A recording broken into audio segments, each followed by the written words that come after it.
आज हम आपको UP triple S C PET exam 2022 का जो शिफ्ट 1 है उसका सॉल्यूशन बताएंगे। आपको बताएंगे कि कैसा कौन सा ऑप्शन है। हर एक क्वेश्चन का आपको बताएंगे बारी बारी करके। तो देखिए, कुछ में तो अभी पहले मैंने टिक लगा दिया था, लेकिन फिर आपको यहाँ पे बताते जाते हैं कि ये क्वेश्चन जो आया था, लोकसभा में पद धारण करने की न्यूनतम आयु ये है 25 ईयर। सही है, इसको चेंज कर लेते हैं, थोड़ा चेंज कर लेते हैं। 25 है। और दूसरा क्वेश्चन आया था, अंतर्राष्ट्रीय जैव विविधता दिवस किस तारीख को मनाया जाता है? ये है 22 मई। सही आंसर। और उसके अगला क्वेश्चन है, निम्नलिखित में से कौन सा विश्व का सबसे बड़ा नदी द्वीप है? तो इसका आंसर है माजुली आइसलैंड।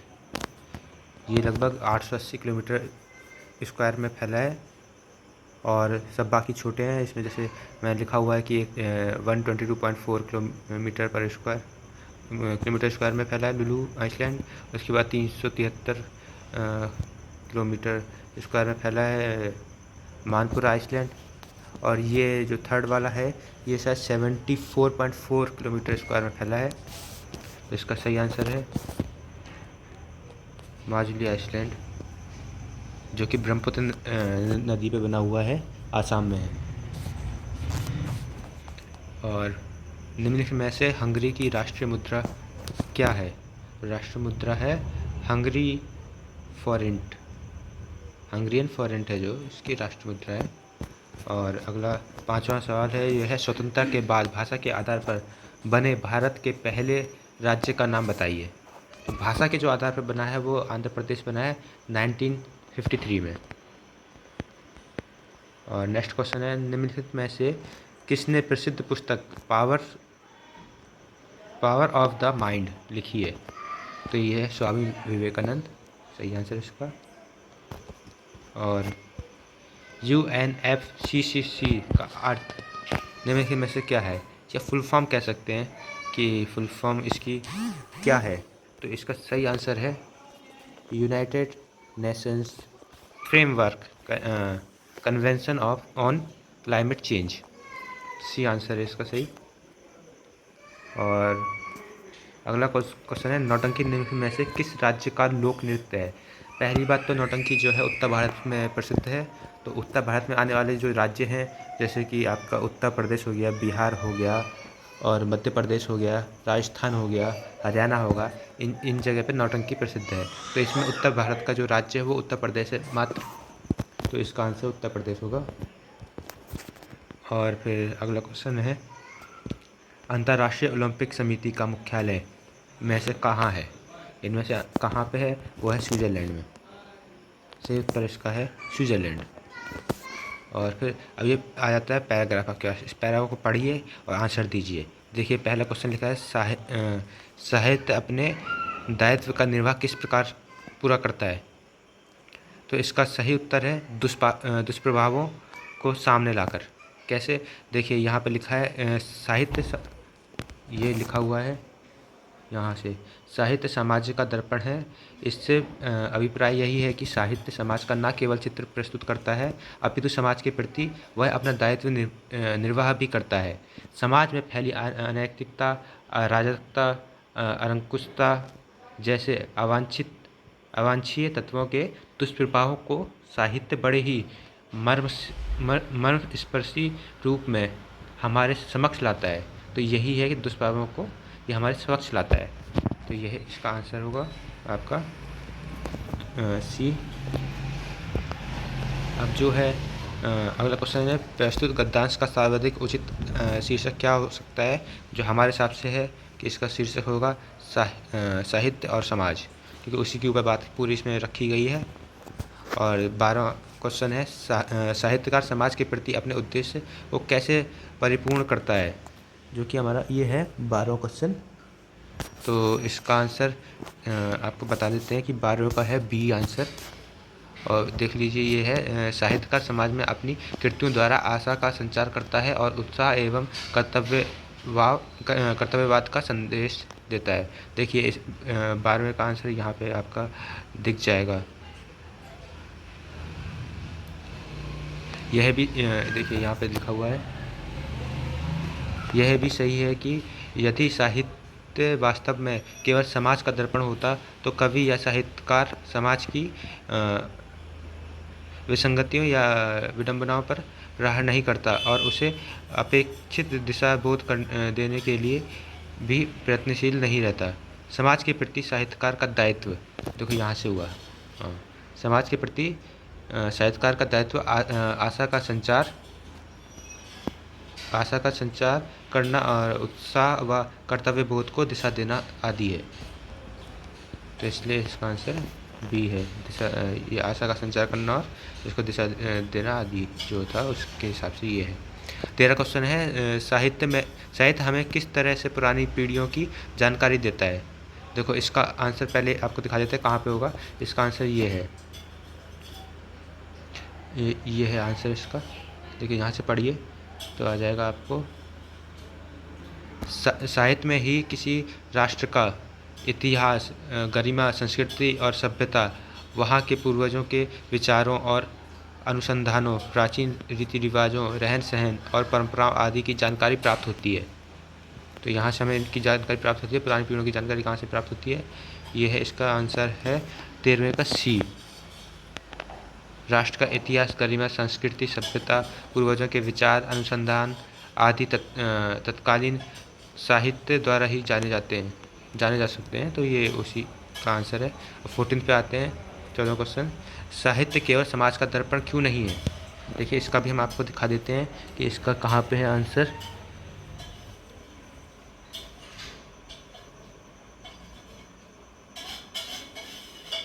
इसको शायद हम पढ़ भी चुके हैं अभी इसका आंसर को, लेकिन फिर से आपको दिखा देते हैं।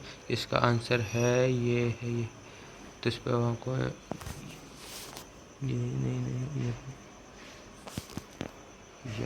ये है।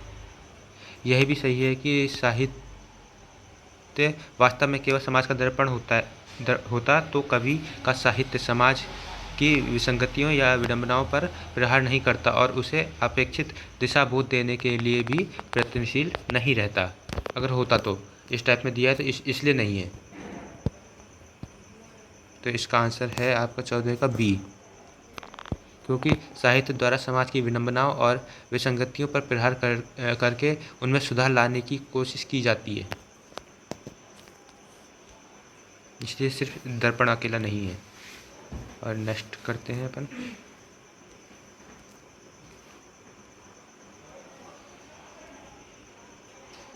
यहाँ पे आ जाते हैं। यहाँ पे सेकंड पैरा दिया है। इस पैरा के मुताबिक हमें इन क्वेश्चनों को सॉल्व करना है। इसमें 2 पैरा दिए हैं, तो दूसरे पे हैं। 15 क्वेश्चन है, सत्य रूपी परमेश्वर की रत्न चिंतामणि को प्राप्त करने के लिए हम क्या कर सकते हैं। देखिए इसमें जो ऑप्शंस दिए हैं इसमें है अंतर्निहित सत्य का साक्षात्कार करें, सत्य की आराधना करें, हरि के मार्ग पर चलें, ये सभी। तो देखिए पहली चीज़ एक ये दिए है कि सत्य की आराधना करें, एक यहाँ पे दिया, एक ये हरि का मार्ग करके दिया है। तो ये 2-3 चीज़ें हैं। तो आप इन 2 से ही आप क्लू लगा सकते हैं कि 2 ऑप्शन तो सही एक उसमें होंगे नहीं। तो इसका मतलब आंसर आपका डी है, ये सभी। और गद्यांश में चिरस्थायी शब्द का कौन सा विलोम शब्द प्रस्तुत किया है। तो इसका विलोम शब्द है ये डी, क्षणभंगुर। और सत्य की तलाश कैसे की जाती है। 17 क्वेश्चन है, सत्य की तलाश कैसे की जाती है। तो इसका आंसर आपका है ये, इसका शायद ए है आंसर। श्रद्धापूर्वक अंतः विद्यमान सत्य के मार्ग पर आगे बढ़ते हुए इस सत्य का साक्षात्कार करें, इसका आंसर होगा। अब ये कि कुछ तो इस पैरा को पढ़ के समझ में आ जाता है आंसर सीधे सीधे।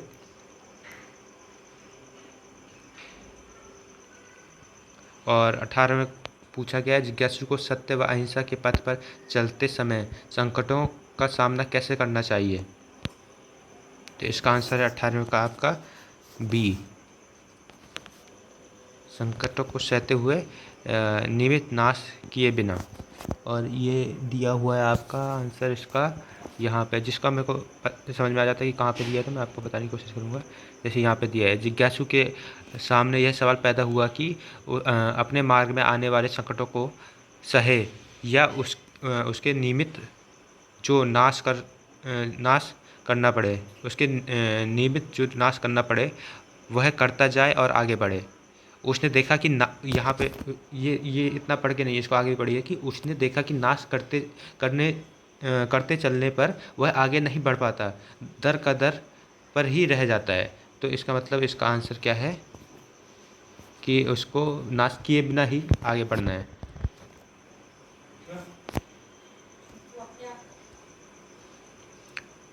सत्य और अहिंसा के मार्ग को असी धारा पर चलने के समान क्यों बताया गया है?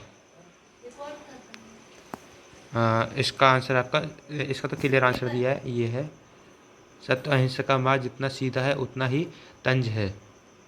सत्य और अहिंसा का मार्ग जितना सीधा है उतना ही तंग भी, तो असी की धारा पर चलने के समान है। तो इसका आंसर इसमें सीधे सीधे लिखा है कि क्योंकि बी आंसर है इसका, क्योंकि सत्य और अहिंसा का मार्ग जितना सीधा है उतना ही तंग है और इस मार्ग पर चलना अत्यंत कठिन है।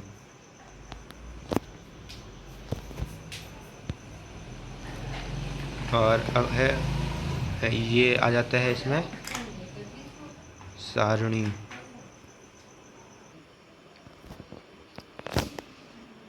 तो इसमें जो टेबल दी गई है, इस टेबल के माध्यम से हमने सॉल्व किया है, तो हम इसका सॉल्यूशन आपको एक अलग वीडियो में दे देंगे। इन टेबलों का जो एक दो इस साइड है और दो पीछे भी ग्राफ्स दिए गए हैं, उसका हम अलग वीडियो में आपको सॉल्यूशन दे देंगे।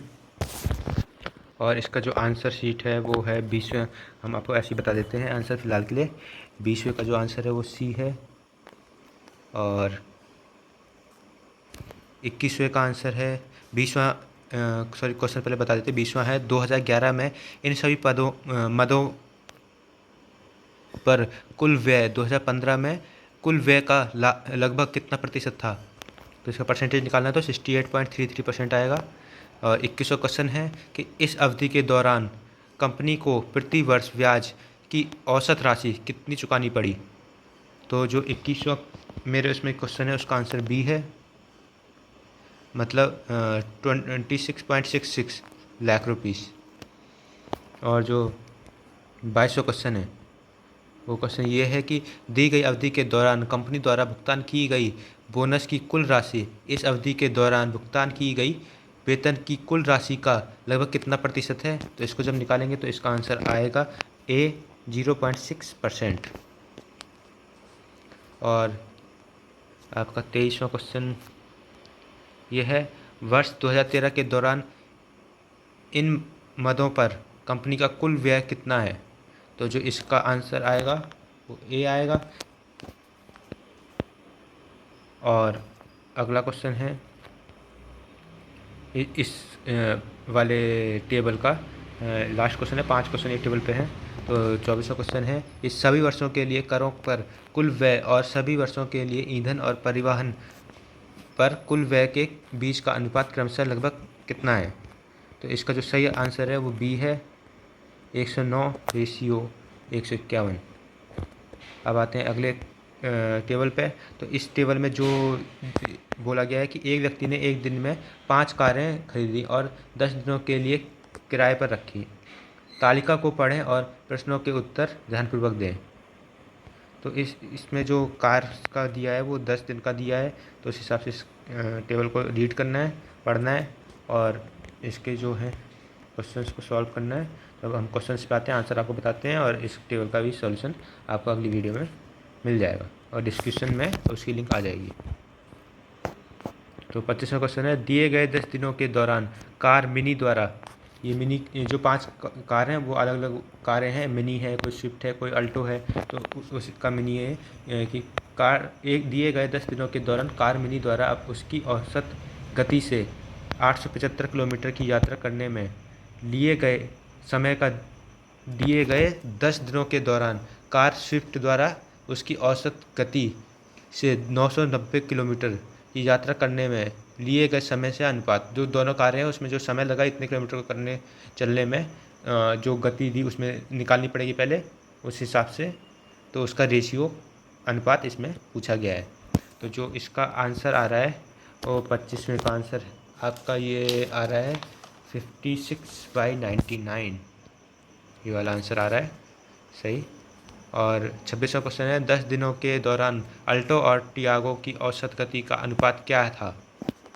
तो इसका जो आंसर है 15:36 है। इसमें भी रेशियो निकालना है गति का लेकिन। और 27वां क्वेश्चन है अल्टो और क्विड दिए गए 10 दिनों के दौरान अपनी औसत गति की समान गति से एक दूसरे की ओर यात्रा कर रहे हैं। मिलने के बाद वे एक दूसरे से शुरुआती बिंदु की ओर यात्रा करते हैं। यदि शुरू में दोनों कारों के बीच की दूरी 2300 किलोमीटर है तो अल्टो और क्विड द्वारा एक दूसरे से मिलने के बाद अपने गंतव्य तक पहुंचने में लगने वाला समय का अंतर ज्ञात कीजिए। तो जो इसका आंसर है वो 0 है, 0 घंटे। उसको कोई टाइम नहीं लगेगा, समय का अंतर 0 आएगा, बराबर समय लगेगा। और जो 28वां क्वेश्चन है यदि सभी कारों द्वारा 10 दिनों में तय की गई कुल दूरी कार ए और कार बी, ये कार ए और कार बी एक नया उदाहरण देके, और इसमें जो किलोमीटर है वो पिछले जो टोटल डिस्टेंस है उस हिसाब से इसको कैलकुलेट करना है। तो पहले उसमें जो टोटल डिस्टेंस निकालो सभी कारों को मिला के कितना डिस्टेंस टोटल कारें चली हैं, और फिर ए और बी के द्वारा उस डिस्टेंस के हिसाब से इसकी गति निकाल के उसका अंतर निकालने के लिए बोला गया है। ये कार ए और कार बी क्रमशः 150 घंटों और 300 घंटों में तय करती है। कार ए जो है 150 घंटे में वो टोटल दूरी तय कर लेती है, और बी 300 घंटे में तो टोटल दूरी तय करती है। तो ए और बी की औसत गति के बीच का अंतर ज्ञात कीजिए। तो इसका जो आंसर आएगा वो डी आएगा, 61 किलोमीटर प्रति घंटा। और अगला क्वेश्चन है 10 दिनों के दौरान टियागो और मिनी द्वारा तय की गई कुल दूरी का अनुपात कितना था।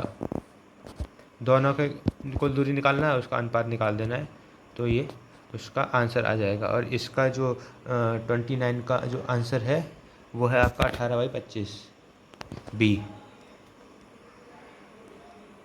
और फिर इसके बाद आ जाते हैं ग्राफ। 2 ग्राफ के क्वेश्चन हैं, उसका भी मैं आपको सॉल्यूशन करके बता दूंगा कैसे आपको सॉल्व करना है। तो फिर से संख्या 30 से 34 तक है। निम्न रेखा आलेख का अध्ययन करें जो 2001 से 2006 तक 6 वर्षों के दौरान प्रत्येक वर्ष की शुरुआत में कंपनी में शामिल होने और कंपनी छोड़ने वाली कर्मचारियों की संख्या दर्शाता है। वर्ष 2000 के दौरान ना तो कोई कंपनी में शामिल हुआ और ना ही कंपनी छोड़ कर गया। तो इसमें एक और चीज़ दी गई है कि 2000 में कंपनियों द्वारा प्रारंभिक संख्या 5000 दी गई है कि सन 2000 में 5000 उसमें काम कर रहे थे। तो इसमें जैसे हमें किसी 2003 का कैलकुलेट करना है तो हमें पहले 1 से लेकर कैलकुलेट करना पड़ेगा कि जब किसी कंपनी में जो वर्कर्स काम कर रहे हैं तो उसमें घटते भी हैं बढ़ते भी हैं, तो उन सबको जोड़ घटा करके आगे की संख्या निकालनी पड़ेगी। जैसे कि 2003 का इसमें पहले ही क्वेश्चन पूछा गया है कि 2003 के दौरान कंपनी में कार्यरत कर्मचारियों की संख्या थी। जो 3 में जो संख्या निकलेगी हम इसको प्लस माइनस यहीं पे नहीं करेंगे, हम पहले 2001 में देखेंगे कितने जुड़े और कितने हटे, तो उस हिसाब से कितनी बड़ी संख्या या घटी टोटल में, फिर टोटल में करते करते 2003 तक आएंगे तो उसकी आंसर निकलेगा। तो हम फिलहाल आंसर बता देते हैं, फिर आपको सॉल्व करके बताएंगे अलग वीडियो में। तो इसका आंसर है कि 2003 के दौरान कंपनी में कार्यरत कर्मचारियों की संख्या थी, सी आंसर है 5000। अगला क्वेश्चन है 2003 में कंपनी में काम करने वाले कर्मचारियों की संख्या 2006 में कंपनी में काम करने वाले कर्मचारियों की संख्या का लगभग कितने प्रतिशत है। तो इसका जो आंसर आपका आएगा 31 का,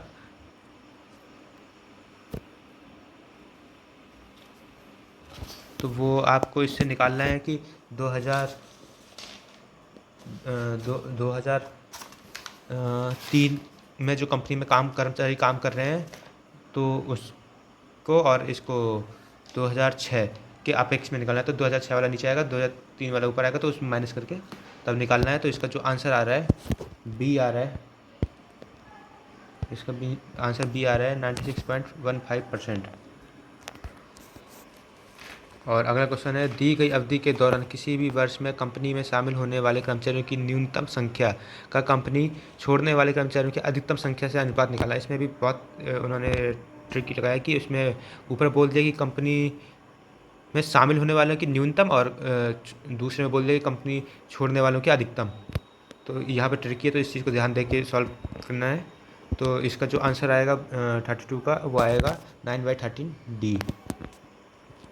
और 33 क्वेश्चन है, जो अगला क्वेश्चन है, किस वर्ष में पिछले वर्ष की तुलना में कंपनी छोड़ने वाले कर्मचारियों की संख्या में प्रतिशत वृद्धि और कमी अधिकतम है। इसमें वृद्धि और कमी दोनों ही देखना है, तो इसमें इतना वो नहीं है कि हमें सिर्फ वृद्धि देखना है, कमी देखना है। तो दोनों के परसेंटेज निकाल के तो हमें देखना है कि सबसे उसमें लार्जेस्ट अमाउंट किसका है। तो जो उसका आंसर आएगा वो 2000 आएगा 2002।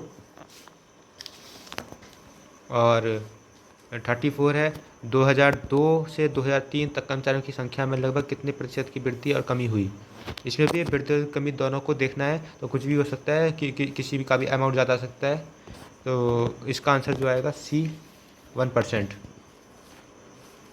और आपके ये 35 से 39 तक के लिए भी एक बार ग्राफ दिया गया हुआ है। इस बार ग्राफ के हिसाब से आपको सॉल्व करना है। तो इसमें देखिए, इस बार ग्राफ में लिखा हुआ है कौन कितना है, 40, 55, ये इस हिसाब से दिया गया हुआ है। तो और इसमें ईयर्स दिए हैं, जो 40 ये सब दिए है, इसका प्रोडक्शन दिया है इन लाख में दिया गया है प्रोडक्शन। तो 35 जो क्वेश्चन है उसका क्वेश्चन दिया गया है कि 2011 की तुलना में 2018 में खिलौनों के उत्पादन में लगभग प्रतिशत वृद्धि कितनी थी। तो जो 35 क्वेश्चन है, इसका आंसर है 137.5%। और 36 है, इस ये क्वेश्चन है, पिछले वर्ष की तुलना में किस वर्ष उत्पादन में प्रतिशत वृद्धि सबसे अधिक थी। तो इसका जो आंसर है 36 का, वो 2007, D आंसर। और 37 का है कि दिए गए कितने वर्षों में खिलौनों का उत्पादन दिए गए वर्षों के औसत उत्पादन से अधिक है। पहले इसका औसत निकाल लिया है, फिर देखिए कि उस औसत से किस किस वर्ष का उत्पादन ज़्यादा है। तो उस हिसाब से उसको काउंट करिए कि कितने ऐसे वर्ष हैं जिसका उत्पादन ज़्यादा है। तो आंसर आएगा 4 जगहों पे ज़्यादा है। वैसे इसका नॉर्मली बता दें तो इसका औसत, जो सबका औसत आ रहा है वो 70 आ रहा है, और 70 से ज़्यादा इसका 75 है, एक ये है 75 है, 80 है, 90 है, 95, ये 70 से ज़्यादा है, औसत 70 आ रहा है, तो ये 4 हो जाएंगी। तो इस हिसाब से इसका आंसर जो है 4 आएगा। और फिर 38 है क्वेश्चन, इसका है 2013 से 2014 तक खिलौनों के उत्पादन में लगभग प्रतिशत गिरावट कितनी थी। तो इसका जो आंसर आएगा वो है 38 का आंसर है 20% B, वो sorry A, 20% A, option A। और 39 क्वेश्चन है 2015 और 2016 का औसत उत्पादन निम्न में से किस वर्षों के युग्म के औसत उत्पादन के बिल्कुल बराबर है। तो जितना इनका औसत उत्पादन है, तो दोनों को प्लस करके बाई 2 करते हैं। और तो इन जो ऑप्शन है, ऑप्शन के हिसाब से आप प्लस करके 2 कर दो, दोनों को बराबर आना चाहिए। तो उस हिसाब से जो इसका जो आंसर आ रहा है वो A है, 2012 और 2017। और यहाँ पे आपके ग्राफ के भी क्वेश्चन ये ख़त्म होते हैं। अब इसके बाद आते हैं, तो आगे हम और क्वेश्चंस करेंगे। अब इसके बाद क्वेश्चंस कुछ आए यहाँ की हिस्ट्री से। तो हिस्ट्री के क्वेश्चंस अब देखते कि कौन कौन से ऑप्शन है किसके। 40वां क्वेश्चन है, निम्नलिखित में से कौन सा वह व्यक्ति है जिसका नाम देवानंपिय प्रियदर्शी भी था। तो इसका जो सही आंसर है वो है C, मौर्य, C है इसका आंसर, मौर्य सम्राट अशोक। 41 क्वेश्चन है आपका, संगमरमर पर पितराधुरा या रंगीन पत्थर की जड़ाई का काम डैश मतलब किसके समय में बहुत लोकप्रिय था। तो जो इसका जो आंसर है शाहजहां, इसका आंसर है C, शाहजहां। और 42 है, निम्नलिखित में से किस युग में तांबे का पहली बार उपयोग किया गया था। आपको नहीं भी पता है तो इसमें ऑप्शन में कुछ इस तरीके से दिया गया कि ताम्रपाण युग, ये तांबे से ही इसका नाम प्रचलित में आया है, C आंसर है इसका। और है 43 क्वेश्चन, निम्नलिखित में से किस स्थान पर प्रथम बौद्ध संगीत का आयोजन किया गया था। तो इसका आंसर है A, राजगीर।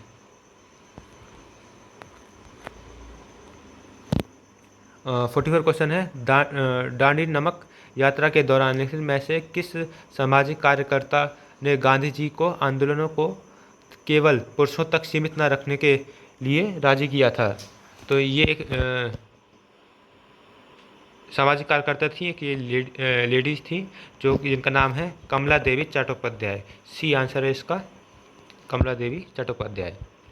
45 क्वेश्चन है, जब ईस्ट इंडिया कंपनी की स्थापना हुई तब भारत पर निम्नलिखित में से किसका शासन था? तो ये सभी जानते होंगे, मुगलों का यहाँ पे मुगलों का वो था, भारत में शासन मुगलों का था, और आंसर इसका ए है। और 46 क्वेश्चन है, भूदान ग्रामदान आंदोलन निम्नलिखित में से किसके द्वारा शुरू किया गया था? और इसका जो सही आंसर है विनोबा भावे, बी। 47 क्वेश्चन है, प्रसिद्ध युद्ध का नारा चलो दिल्ली किसने दिया था? सुभाष चंद्र बोस। और 48 क्वेश्चन है, राष्ट्रवाद की पहली स्पष्ट अभिव्यक्ति निम्नलिखित में से किस क्रांति से के साथ शुरू हुई थी? फ्रांसीसी क्रांति। और ये काफ़ी नाम सुना भी होगा फ्रांसीसी क्रांति का, बार बार बोला जाता है। क्वेश्चन नंबर 49 है, सरकार के निम्नलिखित में से किस अधिनियम के कारण बम्बई के सिंध प्रांत का निर्माण हुआ? तो इसका आंसर है डी, भारत सरकार अधिनियम 1935। और अगला क्वेश्चन है 50, भारतीय मानक समय ग्रीनविच माध्य समय GMT से आगे कितना आगे? ये है 5.5 घंटे, मतलब 5.5 आवर। ये लंदन के हिसाब से होता है टाइम सेट, तो इस हिसाब से भारत का जो समय है वो 5.5 घंटे आगे है। और 51 क्वेश्चन है, ये है, निम्नलिखित में से कौन जनसंख्या वितरण को प्रभावित करने वाला आर्थिक कारक नहीं है? तो इसका आंसर है डी, पानी की उपलब्धता। ये पानी अधिकतर जगह हर जगह उपलब्ध हो जाता है, लेकिन जो जनसंख्या वितरण को प्रभावित करता है वो औद्योगिकरण है, शहरीकरण है, खनिज है, ये सब चीज़ें हैं।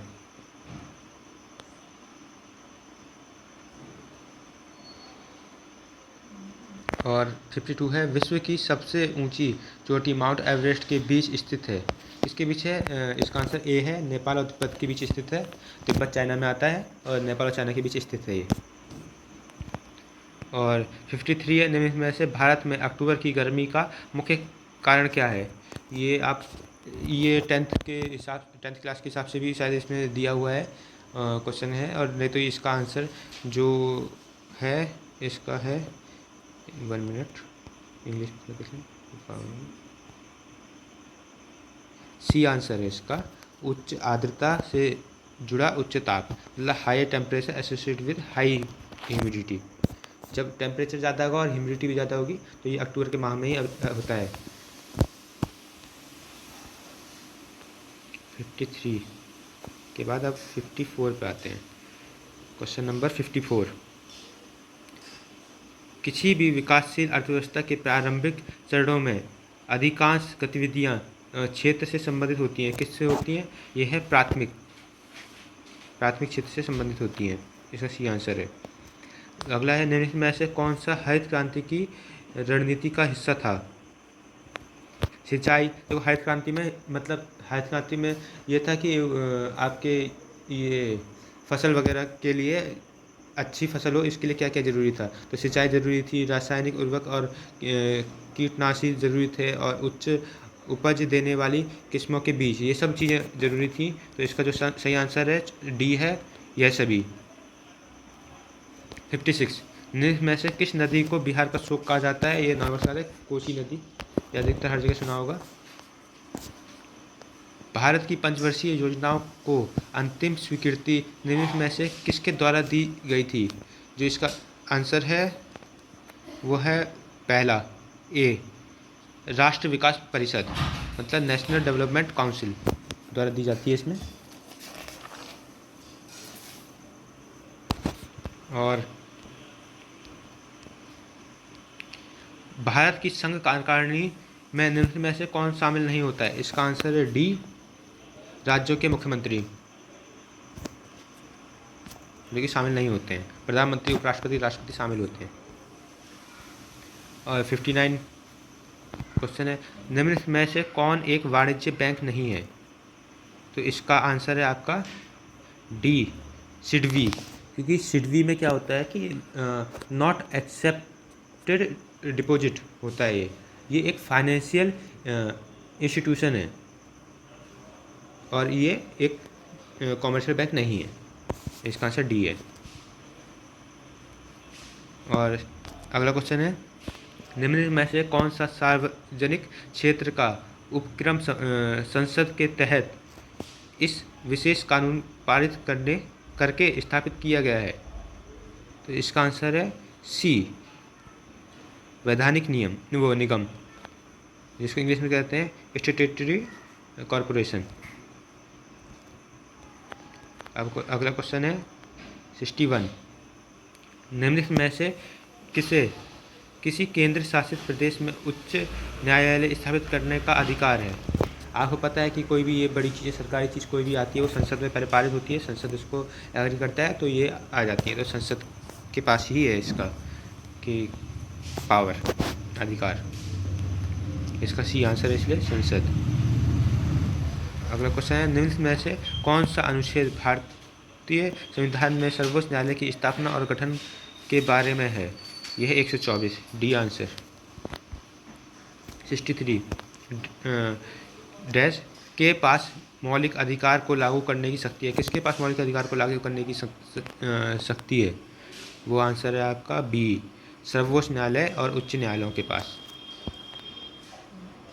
64 क्वेश्चन है, भारत में राष्ट्रीय मानवाधिकार आयोग निम्न में से किस मंत्रालय के पास होता है? गृह मंत्रालय के पास, B, ministry of home affairs के पास होता है। अगला क्वेश्चन है 65, निमोनिया मानव शरीर के निम्न में से किस अंग को प्रभावित करता है? आप लोगों ने अभी इतना कोविड आया, कोविड में देखा ही होगा कि जो बीमारी हो रही थी वो लंग्स में बीमारी हो रही थी और वो निमोनिया बन जा रहा था। तो लंग्स जो ख़राब होते हैं उसमें जो इन्फेक्शन आता है वो निमोनिया का ही रूप देता है। तो निमोनिया बनने के लिए बनता है मानव शरीर में, तो उससे जो प्रभावित अंग होता है वो फेफड़े हैं, लंग्स, सी आंसर। 66 है, निम्न में से कौन सा वनस्पति रेशा नहीं है? नायलॉन आर्टिफिशियल है, इसे बनाया जाता है। और 67, तारों का रंग निम्नलिखित में से किस पर निर्भर करता है? तो ये टेम्परेचर पर निर्भर करता है, उसके ताप पर कि वो कितना गर्म है, क्या है, तो उस हिसाब से उसका रंग चेंज होता है। क्वेश्चन नंबर 68, निम्नलिखित में से कौन सी गैस ग्लोबल वार्मिंग के लिए जिम्मेदार है? ये तो बहुत बार क्वेश्चन सुना होगा, तो ग्रीन हाउस इफेक्ट, इससे जो ग्रीन हाउस गैस निकलती है उससे हमारी ग्लोबल वार्मिंग के लिए जिम्मेदार होती है ये गैस। और अगला है 68 के बाद 69, ये मैथ के क्वेश्चन है, ये इजी क्वेश्चन है। इसमें 100 का मल्टीप्लाई ऊपर करो, 100 का नीचे करो, तो 100 के ये पॉइंट खिसक जाएंगे तो ये कैंसिल हो जाएगा, ऊपर 100 का बचेगा, तो इसका आंसर जो आएगा वो आएगा 100, ए आंसर। और जो 17वां क्वेश्चन है, इसमें बोला गया 40% व्यक्ति समाचार पत्र एक्स पढ़ते हैं और 50% व्यक्ति समाचार पत्र वाई पढ़ते हैं और 10% व्यक्ति दोनों समाचार पत्र पढ़ते हैं। तो कितने व्यक्ति दोनों में से कुछ भी नहीं पढ़ते? तो परसेंटेज में दिया तो हम पूरा मान लेते हैं कि जो टोटल पूरी संख्या है वो क्या है, 100 है, जो पढ़ते हैं और नहीं पढ़ते हैं दोनों में से। अब जो सिर्फ अखबार पढ़ते हैं, वो चाहे एक पढ़ते हैं चाहे दोनों पढ़ते हैं, तो उनकी संख्या निकलेगी कि एक्स जो पढ़ते हैं, वाई जो पढ़ते हैं, दोनों को प्लस करो, ये जाएगी 90, और जो दोनों पढ़ते हैं तो एक बार घटा दो, क्योंकि वो ये 10 जो परसेंट है वो दोनों में है। जो 40% है उसमें भी 10% लोग हैं जो एक्स पढ़ते हैं, और 50 हैं उसमें भी ये जोड़ रखा है कि 10% लोग हैं। तो वो जब दोनों को हम प्लस करेंगे तो एक बार हमें हटाना पड़ेगा, तो मतलब 40 + 50 - 10 करेंगे तो आएगा 80%। तो 80% लोग अखबार पढ़ते हैं, कोई भी अखबार हो लेकिन अखबार पढ़ते हैं। तो हमें ना पढ़ने वालों की निकालनी है, तो 100 से हम माइनस कर देंगे तो 20% निकल आएगा। तो इसका आंसर हो जाएगा 20%, ए। अगला क्वेश्चन है 71, 5 परिणामों का औसत 46 है और अगले 4 का 45 है, तो पाँचवा परिणाम क्या है? इसका सॉल्यूशन मैंने एक वीडियो में दिया है, मैथ के सभी क्वेश्चनों का सॉल्यूशन दिया है, वो यूट्यूब पे है, और मैं अभी ऊपर लिंक आपको शो हो जाएगी या फिर डिस्क्रिप्शन में आपको लिंक दे दी जाएगी, तो आप देख लीजिएगा।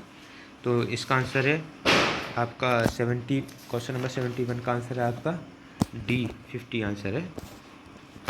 अगला क्वेश्चन है, तो इस क्वेश्चन को देखकर घबराना नहीं है, क्योंकि ये रूट के अंदर है और पॉइंट में है और बहुत बड़ा नंबर्स है। और इस पर ध्यान देना कि जब भी ऐसे क्वेश्चन सिंपली पूछे जाएं तो इसका मतलब है कि इनका अंडर रूट निकलता होगा। तो हाँ, दोनों का रूट निकलता है, और रूट को जब प्लस करेंगे तो ये आंसर आएगा 14.26, जो कि इसका आंसर बनेगा। और 73 है, पादप कोशिका भित्ति निम्न में से किससे बनी होती है? तो इसका आंसर सी है, सेल्यूलोज। अगला क्वेश्चन है 74, क्वेश्चन ये है कि 5.21 इंटू 6.32, इसका मल्टीप्लाई पहले कर लो, फिर माइनस कर दो 2.9272। तो इसको देख लो कि शुरुआत में क्या आ रहा है, और एंडिंग में तो ये आएगा ही आएगा 9272, क्योंकि ये कैंसिल होगा, क्योंकि जो ऑप्शन है, ऑप्शन में पॉइंट में आंसर नहीं है, तो इसका मतलब कुछ ना कुछ कैंसिल होगा। देखो मैंने नीचे सॉल्व भी किया है कि ये आ रहा था 32.9242 वो 72, और ये था 2.9272। तो जब माइनस करेंगे तो ये पॉइंट के पीछे वाला सिमिलर था, तो ये तो जीरो हो जा रहा, और ये 32 में से 2 गया, 30 बचेगा। सी आंसर है इसका।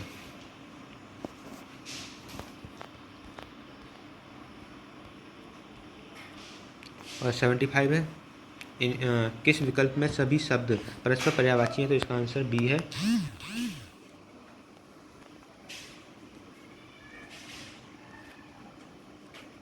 इसका आंसर बी है, पर्यायवाची, वो पार्वती, रुद्राणी और भवानी। और ये है 76, किस विकल्प में सही विलोम युग्म है? तो इसका आंसर बी है, नूतन पुरातन। और 77 है, तो ख्याली पुलाव पकाना मुहावरे का अर्थ है? तो इसका आंसर पहला है, असंभव बातों की कल्पना करना। अधिकतर हम लोग करते ही रहते हैं वो। और 78 क्वेश्चन है, महर्षि शब्द का सही संधि विच्छेद क्या है? तो इसका आंसर डी है, महाधन ऋषि, महर्षि। किस विकल्प में शब्द युग्म का अर्थ भेद सही नहीं है? तो ये है आपका आंसर, इसका डी है, क्योंकि अवलंब मतलब आधार होता है, तो ये पहले ही गलत लिखा है, तो सही नहीं है, आधार लिखा है। अब आपके पास ये एक बहुत बड़ा पैसेज दे दिया गया है, और इसमें से 2 ही क्वेश्चन पूछे गए हैं। तो आइए इस क्वेश्चन को देखते हैं, और इसका आंसर कहाँ है वो भी नोटिस करते हैं। तो ये क्वेश्चन लिखा है कि was Caroline's brother an outdoor type. देखते हैं इसका आंसर कहाँ पे है। इसका आंसर ये है, her big brother Jack was never the outdoor type. तो इसका मतलब, इसका आंसर क्या है? नेवर, मतलब कभी नहीं हो सकता, तो इसका मतलब नो है आंसर। इसका आंसर है नो, बी।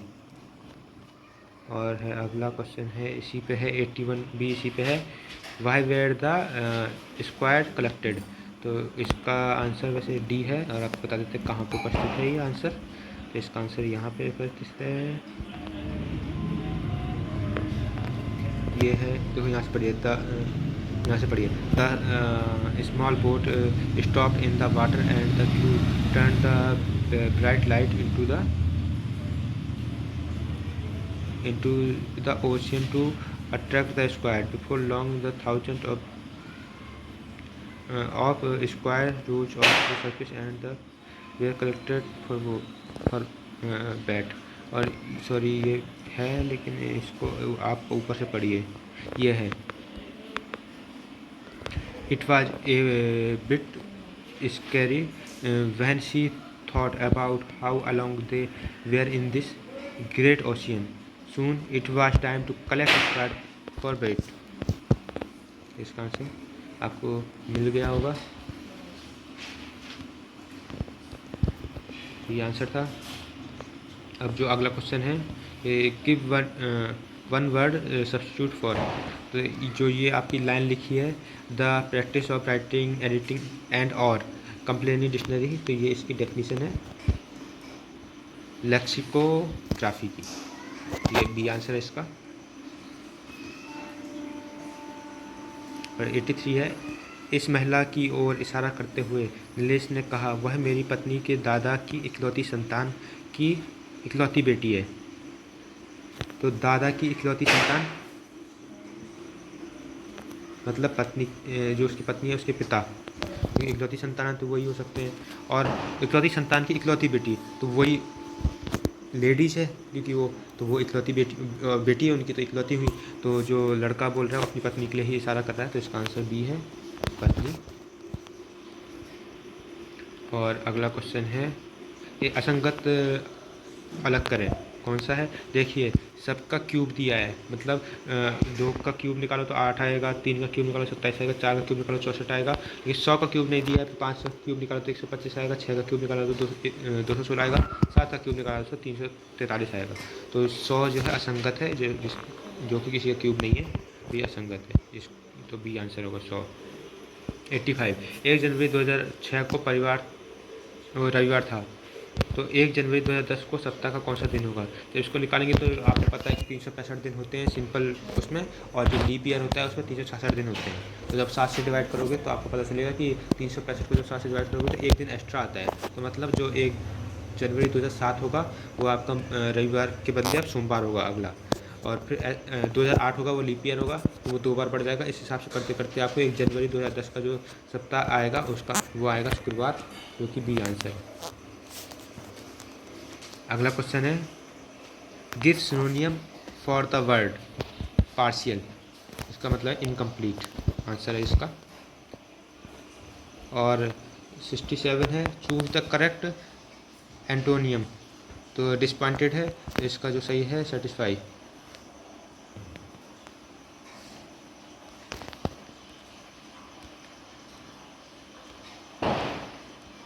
अब अगला क्वेश्चन है 88, तो ये एक रीजनिंग का क्वेश्चन है 88।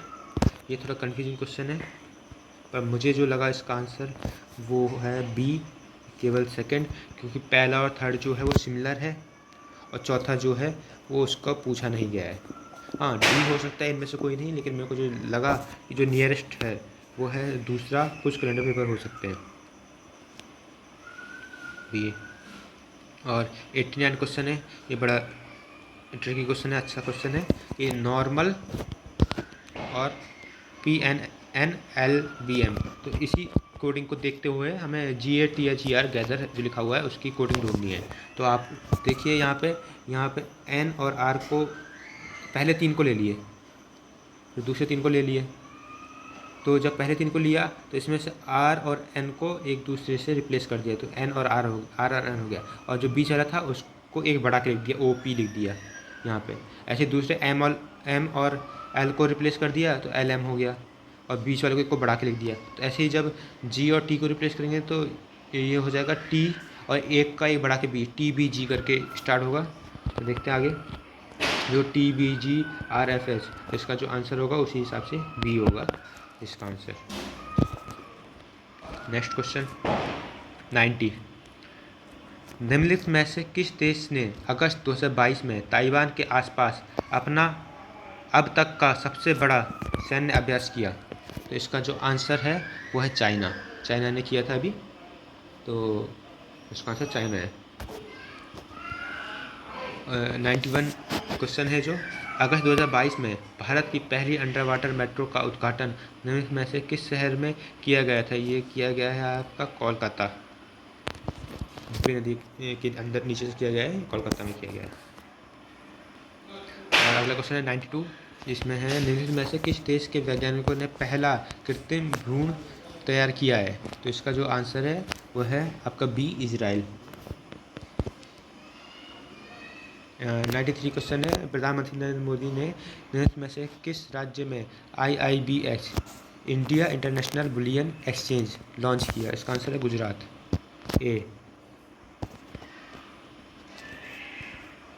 अगला क्वेश्चन है 94, आज़ादी का अमृत महोत्सव, ये तो बहुत प्रचलित रहा है कि आज़ादी का अमृत महोत्सव। तो आज़ादी का अमृत महोत्सव के तहत बढ़े चलो अभियान निम्नलिखित में से किस केंद्र मंत्रालय द्वारा शुरू किया गया? तो अमृत महोत्सव में क्या बताया? यही सब बनाया गया था, संगीत वगैरह और ये सब अपनी संस्कृति को आगे बढ़ाने के लिए। तो जो ये आएगा आपका सी में, मिनिस्ट्री ऑफ कल्चर में। 95 है क्वेश्चन। भारतीय सेना ने जुलाई 2022 में नाम भरना है यहाँ पे, नामक एक अखिल भारतीय उपग्रह संचार अभ्यास का आयोजन किया था। तो इसका क्या नाम है? इसका नाम है स्काईलाइट, सी आंसर। 96 भारत के किन दो शहरों के बीच आकाशा एयर की पहली उड़ान का उद्घाटन किया गया? इसका आंसर है मुंबई से अहमदाबाद, जो कि 7 अगस्त 2022 को किया गया था। और ये जो एयरक्राफ्ट था ये था बोइंग 737 मैक्स एयरक्राफ्ट था, जिसका किया था उद्घाटन। और अगला क्वेश्चन है 97। यह है निम्नलिखित में से कौन सा राज्य भारत में पहला हर घर जल प्रमाणित राज्य बन गया है? इसका आंसर है सी गोवा, जो कि जल जीवन मिशन के साथ के आधार पर इस बना हुआ है। जो जल जीवन मिशन चला था, उस मिशन के वजह से यह हर घर जल जो केंद्र की वो है,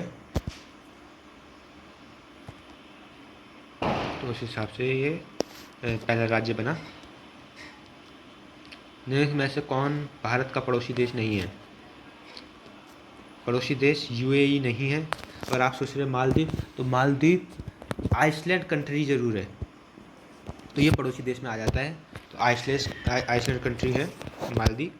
और चीन और म्यांमार तो है ही कंट्रीज, नेबरहुड है जो। और 99 क्वेश्चन है निम्नलिखित में से किस आईआईटी ने भारतीय भाषा प्रौद्योगिकी को आगे बढ़ाने के लिए A14 भारत में नीलेकर्णी केंद्र की शुरुआत की है? तो जो इसका आंसर है वो आईआईटी मद्रास, डी। और लास्ट क्वेश्चन है इसका कि किस केंद्रीय मंत्री की अध्यक्षता में चंडीगढ़ में नशीली दवाओं की तस्करी और राष्ट्रीय सुरक्षा पर एक राष्ट्रीय सम्मेलन आयोजित किया गया था? इसका जो सही आंसर है वो बी है, अमित शाह। तो ये आज पहला जो है शिफ्ट 1 का पेपर हुआ था, जो 15 तारीख को, उसका सॉल्यूशन है। और प्लीज़ देखने के लिए धन्यवाद। और जो मैथ के क्वेश्चन है उसका एक दूसरी वीडियो पड़ी है, उसकी लिंक डिस्क्रिप्शन में दे दी जाएगी। और आपको ग्राफ और जो टेबल्स के क्वेश्चन है उसका भी सॉल्यूशन आपको डिस्क्रिप्शन में उसकी लिंक दे दी जाएगी। धन्यवाद।